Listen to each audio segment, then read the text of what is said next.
So often you want an experience in order to promote feeling good, when what we want is for you to understand that those good feeling experiences are evidence that you already do feel good. You feel the difference? I need to do this so that I can feel good, or I do feel good, and then this happens, and this happens, and this happens, and this happens. It's really an important thing to get clear in your mind. It's a good thing when you're in joyful moments to acknowledge that you are and focus upon them and practice the vibration of them, practice the feeling of them. It's what we call milking it for more. It's like accomplishing a more substantial vibration of it. And there certainly isn't anything wrong with revisiting that to reinforce that substantial vibration of well-being. Anything that causes you to reinforce your awareness of wonderful things is always to your advantage. Now, what we want you to understand is the more you talk about those things that are working, the more the abundance that you've already asked about will work too. This is what we mean when we say you got 10 topics, 9 of them are just the way you want them, 1 of them isn't. Most people spend all their time asking the question about that one, and they hold that one in suspended animation. Focus on anything where energy is flowing, and then energy flows to everything, even the abundance.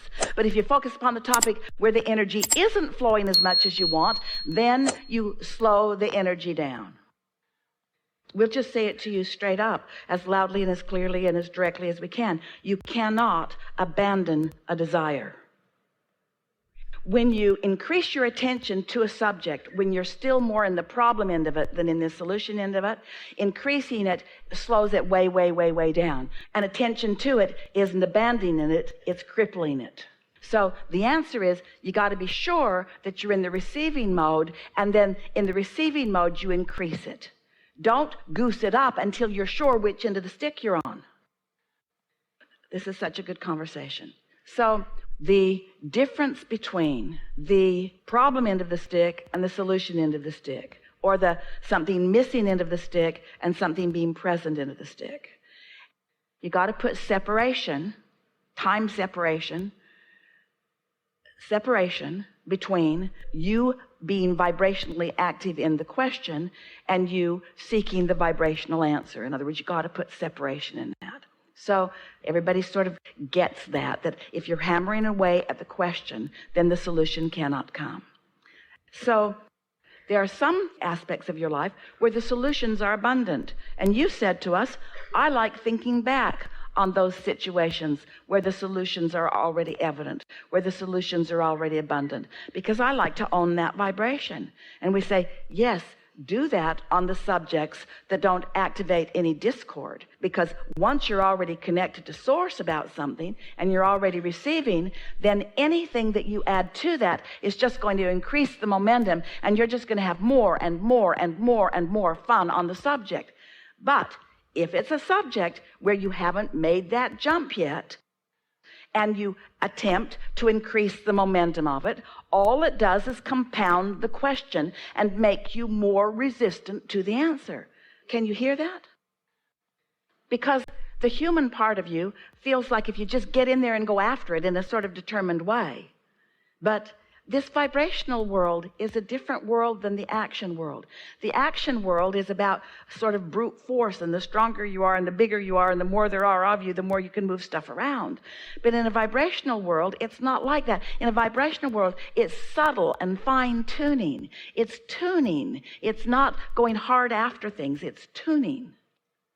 What can be hard about this answer? Abraham, I have this thing that I've wanted for a while and it isn't coming. What should I do? Leave it alone. Well, I know I should leave it alone, but I've got this thing. I've wanted it for such a long time. What should I do? How can I make it come to me? Just leave it alone. Are you sure I should leave it alone? Because it feels like I should be hard after it. Well, you should leave it alone because your vortex has got hold of it and your inner being has got hold of it, and it's working on your behalf. It's been moved to the universe's side of the placemat. It's been moved to the universe's side of the placemat. So now you can let go of it. And if you keep putting it on your side of the placemat, then you're going to keep doing a crappy job of it instead of letting the universe do a divine job of it. Just trying to get your attention.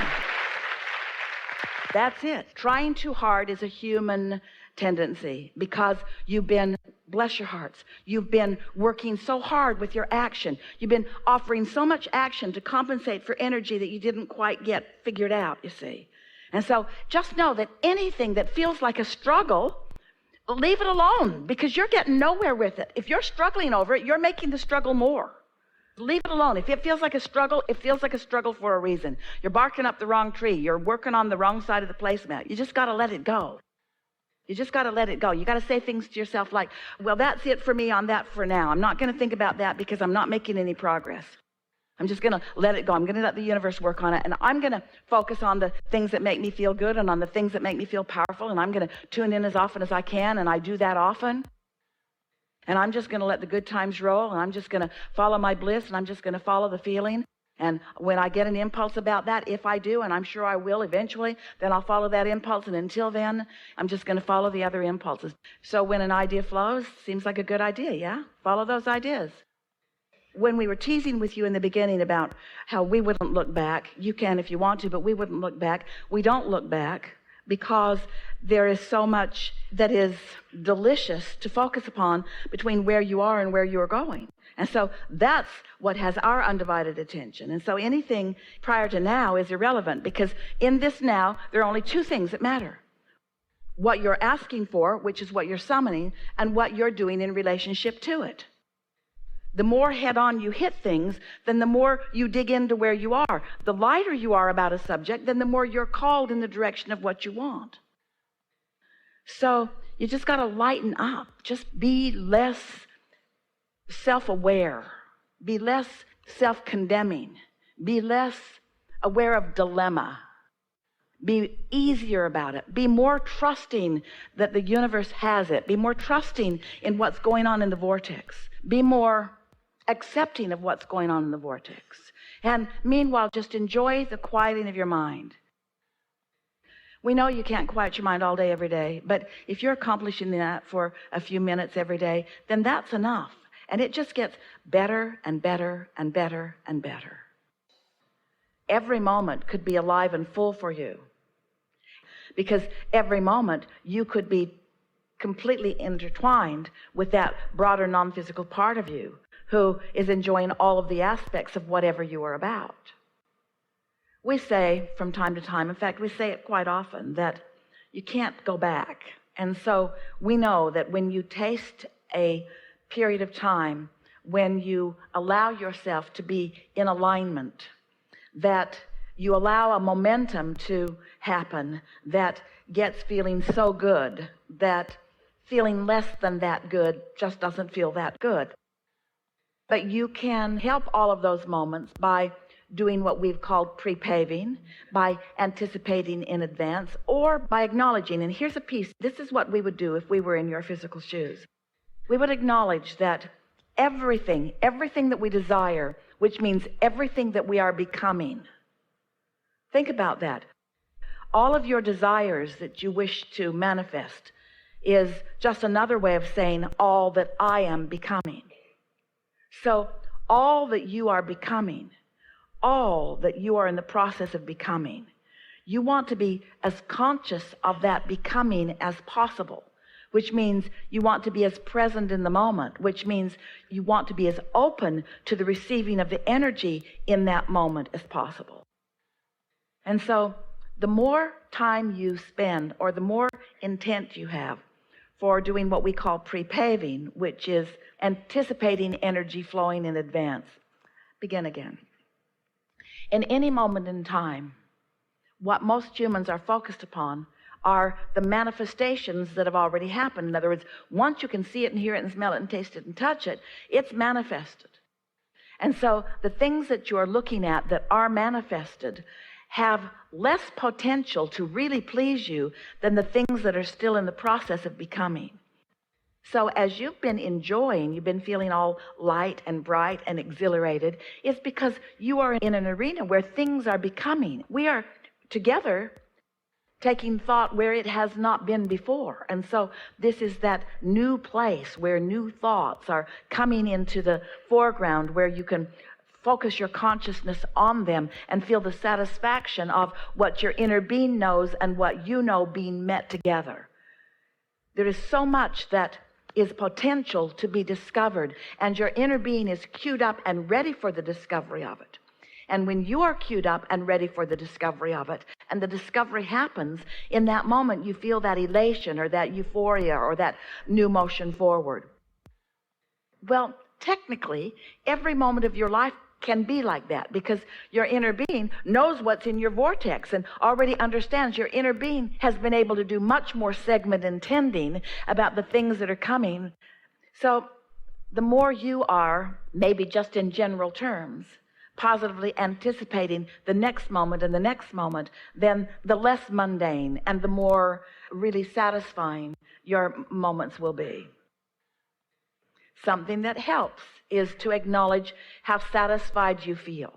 When you say it's mundane, that sounds like dissatisfaction.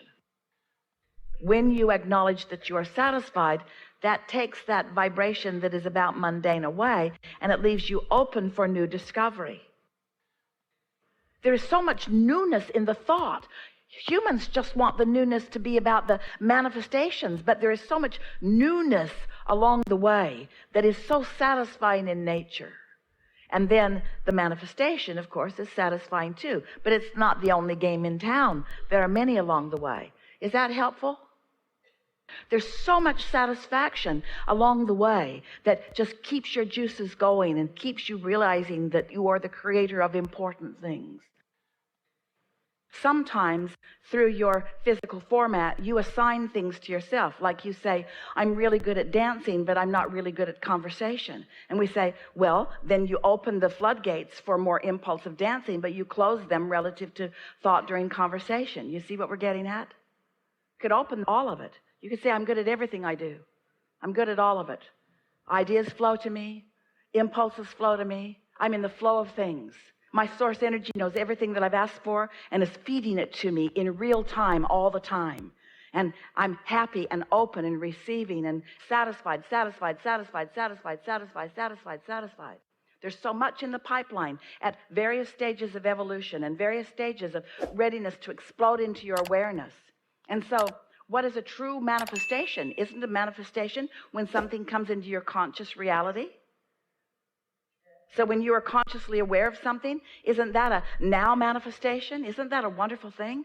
That's the way we look at it, because we're flowing to you all the time. And when you receive the idea and you've got the idea while we've got the idea, that's when that feeling of euphoria, that's when that feeling of passion comes about, because we're on exactly the same wavelength. We're talking exactly the same language. What you know and what we know is happening in the same moment. And that's what you want.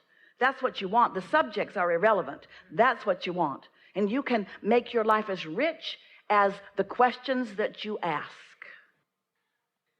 This conversation has been a really good one.